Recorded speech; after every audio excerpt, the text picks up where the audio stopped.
Bitcoin and other cryptocurrencies taking a beating along with the rest of tech in this sell-off. Bloomberg's Katie Greifeld here with the big picture. Katie, what a week.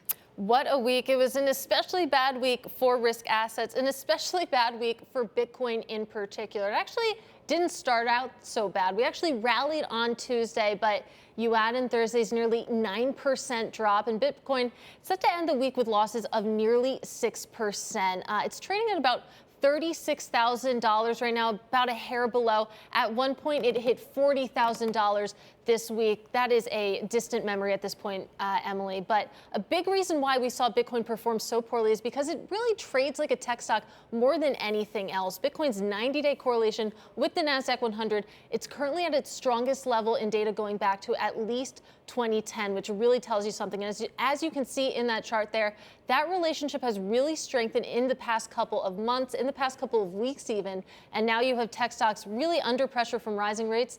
Bitcoin is too. And what's interesting in this sell-off, this tech sell-off, this crypto sell-off, you have Ether. It's been a relative haven. Still down for the week, about 4.5%, but obviously less than Bitcoin. And that's interesting because Bitcoin is billed as digital gold. It's clearly not acting as a haven lately, though. And as you can see, Ether rather, it's outperformed not just this week, but over the past few years at this point, Emily.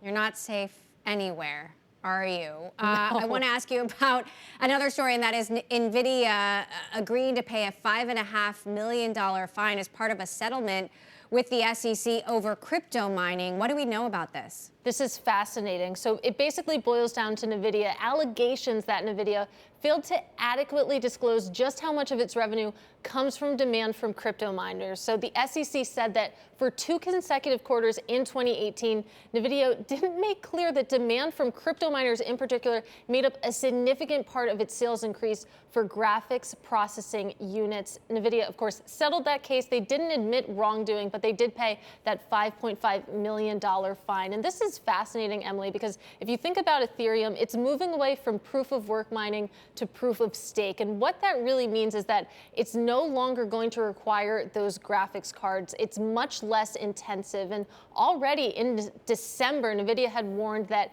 it's seen revenue from crypto mining drop by over 75% compared to the previous few quarters.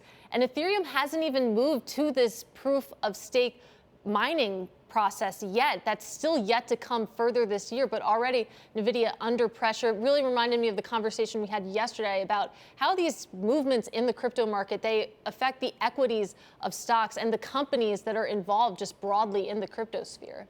So, Katie, what are you going to be watching when the markets open next week? And of course, crypto trades through the weekend.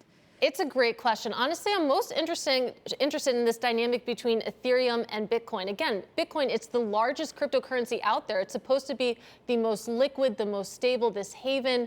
Ethereum clearly giving it a run for its money. We'll see if this outperformance can continue both on the upside and the downside.